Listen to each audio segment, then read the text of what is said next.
ছোট্ট সোনামণিরা, আজকে আমরা দেখব 10টি নতুন সামুদ্রিক প্রাণী। চলো তাহলে শুরু করি। এটি হলো হাঙর। হাঙর একটি শক্তিশালী দাঁতবিশিষ্ট শিকারী প্রাণী। ওরা সমুদ্রে দ্রুত সাঁতার কাটে এবং ছোট মোটো সব মাছ শিকার করে। হাঙরকে ইংরেজিতে বলে শার্ক। এটি হলো সামুদ্রিক ঘোড়া। সামুদ্রিক ঘোড়া দেখতে ঘোড়ার মতো ছোট জলজ প্রাণী। ওরা লেজের সাহায্যে সামুদ্রিক শৈবাল আঁকড়ে ধরে থাকে। সামুদ্রিক ঘোড়াকে ইংরেজিতে বলে সি হর্স। এটি হলো সামুদ্রিক তারা। সামুদ্রিক তারা তারার মতো দেখতে এবং 5টি হাত থাকে। ওরা হাত ভেঙে গেলে নতুন হাত গজাতে পারে। সামুদ্রিক তারাকে ইংরেজিতে বলে স্টারফিশ। এটি হলো ঘাতক তিমি।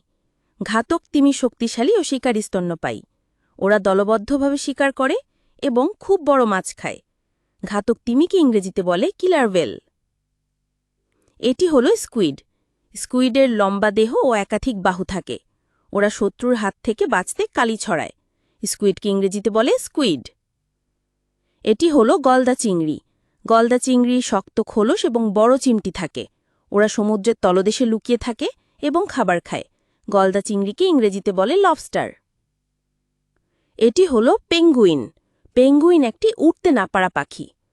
ওরা পানিতে দারুণ সাঁতার কাটে এবং ঠান্ডা অঞ্চলে থাকে। পেঙ্গুইনকে ইংরেজিতে বলে পেঙ্গুইন। এটি হলো মোরে ইল। মোরে ইল সাপের মতো লম্বা মাছ। ওরা পাথরের ফাঁকে লুকিয়ে থাকে এবং হঠাৎ শিকার ধরে। মোরে ইলকে ইংরেজিতে বলে মোরে ইল। এটি হলো সমুদ্রগাভী। সমুদ্রগাভী শান্ত স্বভাবের জলজ স্তন্যপায়ী। ওরা শৈবাল খেয়ে বেঁচে থাকে এবং ধীর গতিতে চলে। সমুদ্রগাভীকে ইংরেজিতে বলে ম্যানাটি বা সমুদ্রগাভী। এটি হলো সমুদ্র সিংহ। সমুদ্র সিংহ শক্তিশালী স্তন্যপায়ী প্রাণী। ওরা পানিতে সাঁতার কাটে এবং স্থলে লাফিয়ে চলতে পারে। সমুদ্র সিংহকে ইংরেজিতে বলে সি লায়ন।